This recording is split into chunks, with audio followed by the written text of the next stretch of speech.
DJ Akademiks is actually the perfect example of who all of the Tory Lanez supporters are. Because when I seen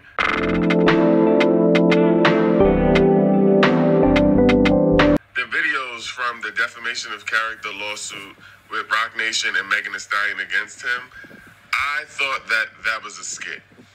I thought he wasn't serious. This man said, I think that if Tory shot Megan, she wouldn't be alive, but she's alive and twerking. What? People get shot all the time and live. And now it's against the law to twerk after you got shot? And then they basically asked him if he believes that Tory Lanez didn't actually do it. And he was like, I'm not saying that he didn't unequivocally 100% do it, like just using words. So then the lawyer asked, okay, so are you suggesting that Megan Thee Stallion perjured herself on the stand? This man said, I don't know. So what is it that you keep saying she's lying about? I'm confused. And he says, well, I don't like liars, and that chick's a liar.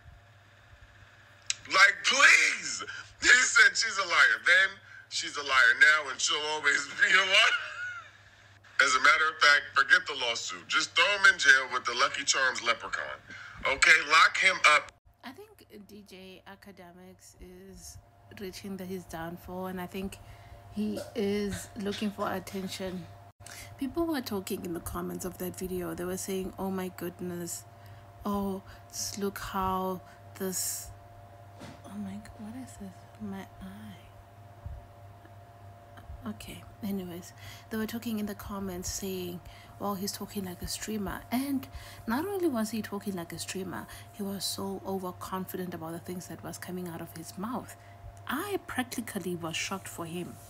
I was literally just shocked for him on how he can just blab his mouth like that. For me, it was a wild case. Like, I just could not believe it. I was like, okay, is this guy literally serious about what he's saying? Like, literally. On top of that, he's overly confident. And I think his obsession with Megan Thee Stallion is something that needs to be studied. I think Megan overshadowed him or something, and now he's mad about this whole thing. And now he realizes that he doesn't even stand a chance at all. So what do? Irritatingly becoming more and more annoying. For me, it's just way too shocking. Like, literally shocking to me. I just cannot, in my mind, understand that. But anyways, I'm going to add the remaining video. Let me know what you think. I don't have anything more to add about this case. And I'll see you in my next video. DJ Akademiks just did a 7-hour deposition with a massive law firm without an attorney. A lot of y'all think y'all bigger than the program, and you're not. You're not. This is my legal, educated opinion about why that was dumb as hell, but you don't even need a legal background to understand that that would be dumb. When you are sued, you need to get an attorney. I don't care if you get a top attorney, a one-man show. I don't care who you call. Better call Saul. You better get on the phone, babe, because you need an attorney. He just did a deposition. Of course, he chopped it up because I can't find the full video. Maybe if it's out there, please link me to the full video. I was only watching his reaction to the video or to whatever he found or whatever he recorded. So he did not go in there with an attorney. He went in there with 3 of their attorneys and then a bunch of other attorneys obviously watching, and they were coming in and out the room, he said. So a deposition, consider a deposition just basically a formal, legal, long interview. That's what you need to think of it. So when you get to the deposition portion, you're in the discovery portion of the pretrial. So you file your lawsuit, they respond, then you have something called summary judgment and motions to dismiss. So summary judgment is us saying, we think we have just all the evidence, we don't even need to go to trial, you should just rule in our favor. So you have summary judgment. And then you also have motions to dismiss. We don't think you have enough to even prove anything. They made it past that. They don't have enough evidence to be outright right, but they also don't have enough evidence to say that nothing happened. So now we need to go into discovery. This is the discovery. So your side is gonna give me information and my side is gonna give me information, and I'm gonna have the court backing. So I'm gonna be able to get all those files and all those stuff that you were potentially keeping secret, all that data you have, I'm now gonna have access to it. And a part of that access is to interview people in a formal in a setting and question them regarding the case matter. And that's exactly what a deposition is. So it's usually held at a lawyer's office, and whoever has the nicest office, and you go there and you need to sit down and be prepared. We obviously, the Lil Wayne interview, we've seen Jocelyn and her wig get deposed. It's just something that we've seen, and usually they do release that later on. But Akademiks had to sit through 7 hours. 7 hours is normal. 7 hours is normal. So it sounds crazy. He did not prepare for it. He did not prepare for it, and he did not have an attorney there. Your attorney needs to be there because your attorney should be actively objecting to certain questions that could be decided later on if you have to answer. There's a lot of questions. The way they ask the question is important. You may feel like we're going over something again and again and again, but they're actually trying to ask you questions that specifically go into the elements of defamation. I have made so many defamation videos. I cannot go over it one more time. But there's certain elements that you need to prove. And one of them is saying it in a public place and saying it in a place where other people can hear it. Where did you say these things? That's even one of the clips. Where did you say these things about Megan? He gonna say on the internet where I told everyone who ever listened to me. What? No, that is not the way. No. Why would you say that? Why would you say it like that? Like, even if he's going to go with the defense, which is his opinion, why would you say that you told everybody that would listen to you?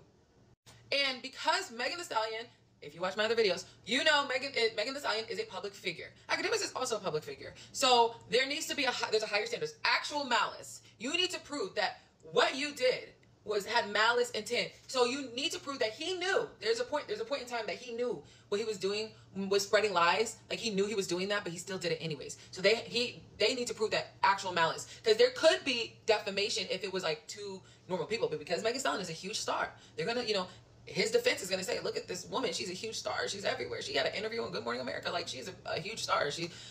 You need to prove actual malice, right? He literally, basically, what it looks like from the clips I saw, handed that over as well. He handed it over because he said that she's a liar, which is true, because she did lie. We all lie. But she lied in that interview about them having sex. And personally, I would have taken it to the grave. But she lied in the interview about them having sex. I think she admitted it in the interview. And so he called her a liar, and he's like, I don't trust liars. I know that they probably were like, have you lied? Do you consider yourself a liar? Do you consider other people liars? I know he's not going to show you that part of it, because you know that they're going to ask him, how do you say one person is a liar so you don't believe them, but then Tory Lanez you don't consider a liar? I know they asked him about his sources, but he does have some privileges regarding like telling the sources, but he's already also admitted it. You have to understand, this is a major law firm. Quinn Emanuel is a huge law firm. They do litigation. When shit's going bad, you call Quinn Emanuel. They watched all his videos 100 times, transcribed all the videos, highlighted all his videos. They've seen all the things. He is a streamer. They've watched his streams. They have a whole bunch of interns doing that hard work of watching all his streams and seeing all the things that he said.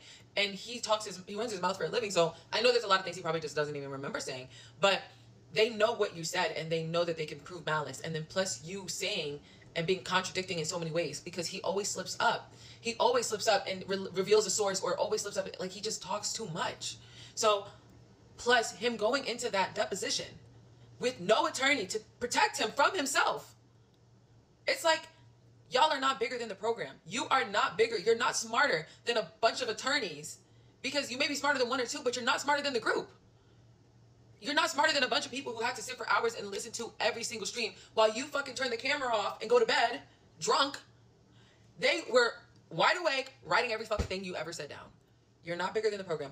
If you get sued, you need to get an attorney. You are not walking into a 7-hour deposition and think you're walking out and gonna go on your Twitch stream and brag about it.